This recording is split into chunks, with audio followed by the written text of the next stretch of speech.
So this is just a piece of scrap material we're gonna put in the lathe and face it and turn it. The chuck keys right here, really important thing is you never want to leave this in here because that's really dangerous, because if someone accidentally turns on the lathe, this will fly, and if it hits someone, it's going to be deadly. So we never want to leave this like key, just like with a drill press, you never want to leave that in there.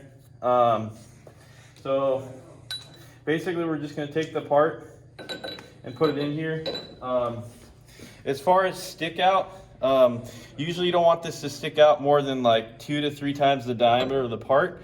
So kind of like we talked about earlier, if you need to turn a real long length, we would use a center drill on here, which I'll show you guys, and we can drill a center. That way it's going to be supported all the way across the length. One thing to note is on our lathe, we really can't turn anything bigger than this diameter right here. This is the through hole. So if we have anything that's long and it's bigger than this diameter, it's probably not going to fit in this lathe.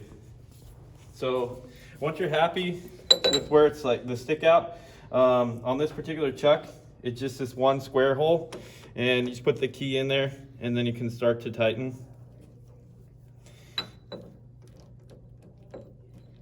And then again, it's a 3 jaw, so all the jaws are gonna scroll and tighten at once.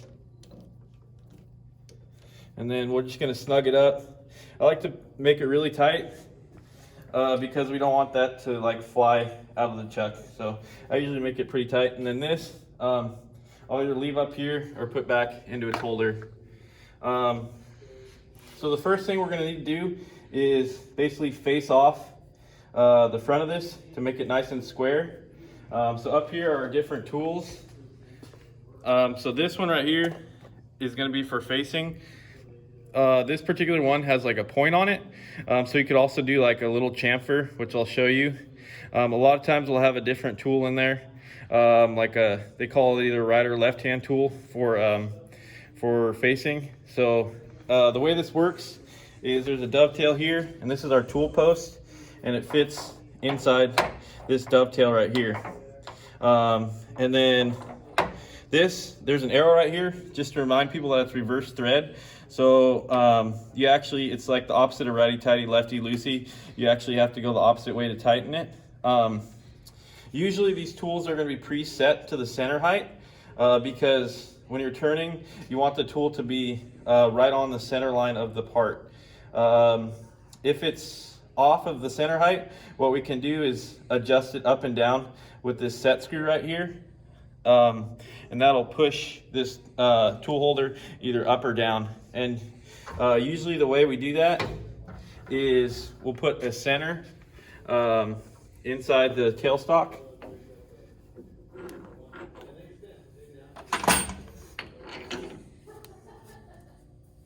and then we loosen this up and kind of spin it sideways. And basically we know that the center, this live center is right on the center line of the lathe. So we would basically line this tool up with this center right here. In this case, I just set this, so I know it's already centered. So I'm not going to show you guys how to do that, but just know you want this tool to be on the center line of the part. As far as speeds go, there's a formula which is 4 times V divided by D, which is 4V over diameter. And V is basically the cutting speed for the particular material. There's actually a chart over here that we use for the mill. So as you can see, it's 4, and they use CS, which is cut speed, but it's the same as V divided by D. So in this case, for mild steel, it'd be 60 to 80. So you go 4 times, somewhere in that range, and then divide by the diameter of the part. So that's probably about a 1-inch bolt. So you just do 4 times, let's just say 60. So yeah, we could be somewhere, actually we can go a little bit faster, because that's for high-speed steel tooling, and that's a piece of carbide. So we could be anywhere from here to about here. But typically with steel, I usually just, unless it's a giant part, I usually just run it at 436. So that's what we'll run it today. key thing with this machine is just think about it like a car transmission. You never want to shift these gears while like it's spinning, because if you shift the gears while it's spinning, basically the gears are going to clash and they're going to break. And if a gear breaks in this machine, there's no replacement parts, so it'd be really difficult to fix. So any adjustment on the machine, we're always going to make sure that it's off before we make those adjustments.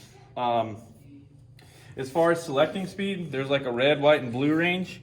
If you just follow it up, the red range, like we'll have 30, 46, 63, and 88, and then same thing with the white and the blue. And then you can see this one right here goes back and forth like this. This slot right here, that's lined up kind of in between two colors, is actually neutral. So if you put it in neutral, it's really easy to spin the chuck. And then like if you put it in red, low speed, it's gonna be really hard to spin the chuck because it's in low gear.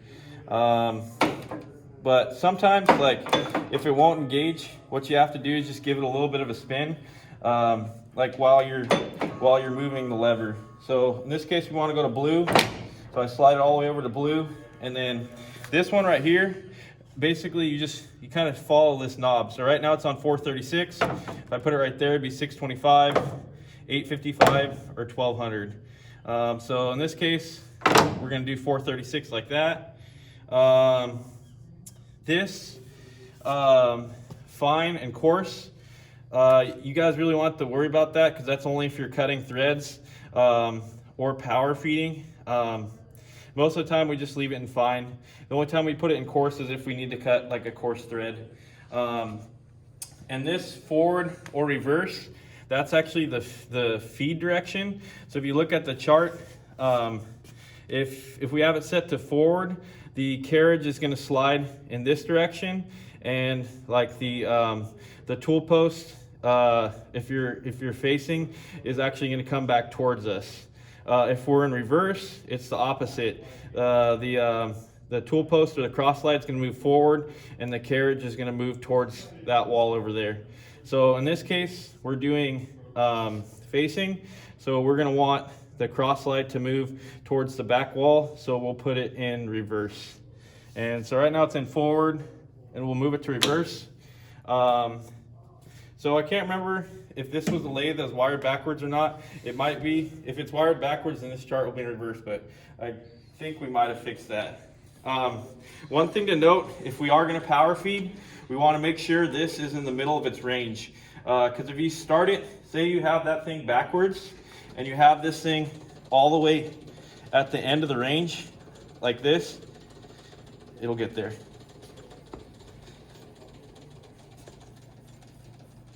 So if you have this thing all the way at the end, and your power feeds in the wrong direction, when you flip that lever, this thing's just going to try to self-destruct. It's going to try to feed this thing this direction, and that's no good. It's going to strip gears and stuff. So always make sure like this thing is somewhere in the middle of its travel.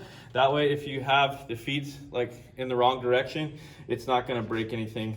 Same thing, make sure it's away from the part because you don't want to crash into the part. So that should be good. And then we're just going to get like relatively close to our part. If it's in neutral, we can spin the chuck and just make sure. Like a lot of times if you're doing a smaller part, the chuck gets really close to here because you can see how much this is banged up. That's from students basically running into the chuck. So if you're doing something short, we usually spin it by hand just to make sure we have the clearance and we're not going to run into this. So I'll put it back in gear. Everything should be good. I'm going to turn it on and then just double check and make sure our feed is in the right direction. We can also feed it by hand if we want. We'll probably do both. On off is right here. So I'm going to turn it on right here. And so you can see there's run out in this part because it's just an old bolt. So basically run out is basically you can just see it's moving back and forth. So just to emphasize, like with a 3-jaw chuck, you're always going to have a little bit of run out because it's never going to, since the jaws go together at the same time, you can't really adjust it. If you have the 4-jaw, you can dial the jaws up and down and side to side with an indicator and get that part exactly centered. So it's running right now. we're just going to use this knob to move in, and then we're just going to do what they call touching off. So we're just going to real slowly go in until we feel or hear the tool touch the work.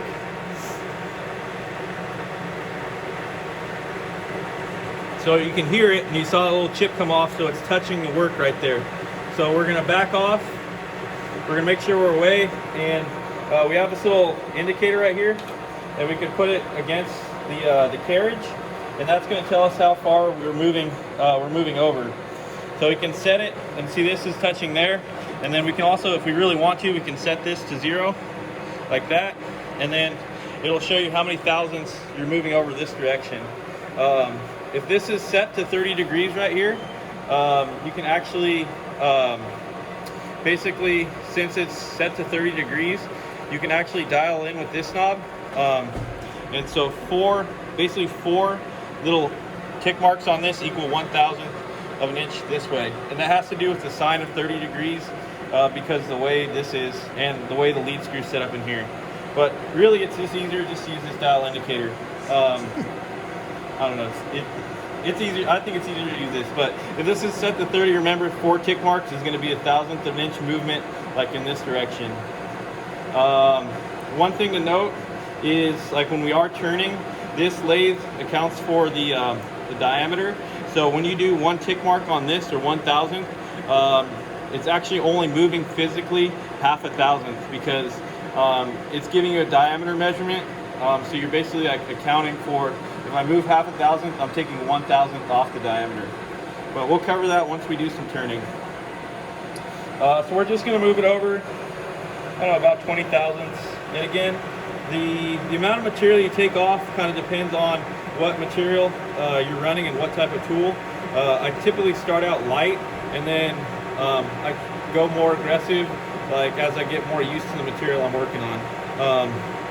So we're actually going to do our first one by hand, and so this is for the cross slide. So I'm just going to real slowly. Oh, I didn't tighten it down. Let's see. Oh, this is the on-off right here. So he saw something was moving. So whenever something moves, that's not good. Just stop and let's take a look and figure out what's going on. Because we're getting chattering because you see how this is loose. So I need to tighten that down. So remember, if you see something or you feel something's wrong, we got to stop and make sure that that we correct it. Otherwise, there's a possibility we get hurt or damage the machine. So again, it's reverse thread. So opposite of what you normally do. And then we'll try that again and see if it's any better. It's going to be a little bit rough because we have an interrupted cut. So an interrupted cut is basically you're turning air because it's not, basically that bolt head is not flat. So that chattering you hear is basically it's coming around and it's hitting that tool. So once we have like a nice clean cut all the way across, it should pretty much eliminate most of that chattering. And this is a really light cut, so we're not getting many shavings.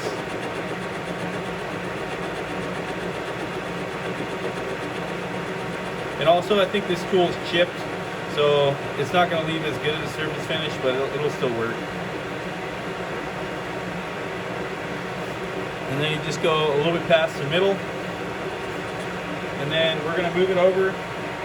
Let's see, another, probably, I'll just go, 20 thousandths, and then we're going to try to power feed it. So to power feed, this knob right here, we're going to pull out like this, and then we're going to push down. So one thing when you're using power feed, you never want to really take your hand off the lever, and also you always want to make sure you're watching the machine. Don't be on your phone or anything, because again, if you crash, if you let go of this lever and this thing, it's just going to keep going. So if you're standing over there talking to someone, this thing's going to feed itself until it just crashes. So whenever you're power feeding, just make sure you're always your hands on the knob and you're watching the machine. So as you can see, it's now feeding itself. You can see right there, it's turning by itself, and we're facing it off. As far as like lubrication, it's really good to use like some type of cutting fluid like oil or WD-40. It creates a lot of smoke, so we're not going to use any like cutting fluid in this video, but we do have like WD-40 and oil for you guys to use.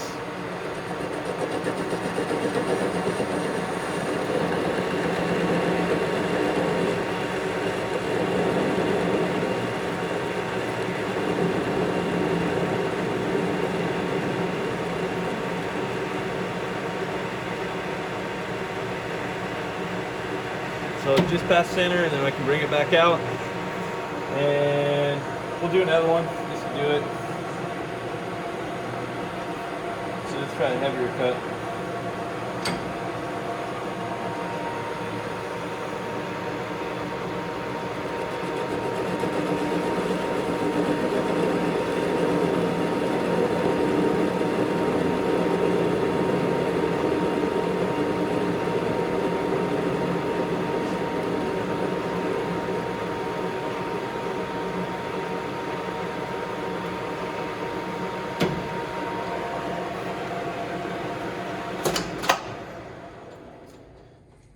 So if you look at the face of it, you can see like clean metal all the way across, so we know we've made it all the way across the material. You see there's like a little nub right in the middle. That means that our tool is not exactly on center height, so it left that little nub in the middle. It's just not a big deal. If you look at this cutter right here, you can see there's a chip missing out of it, so that's not good.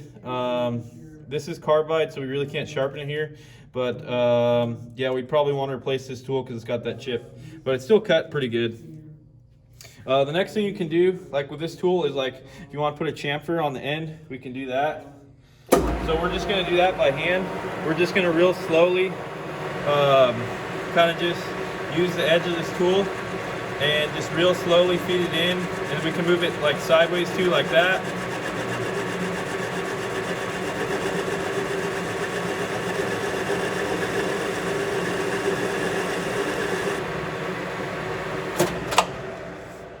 And then you can see we have a nice little chamfer on the end of it.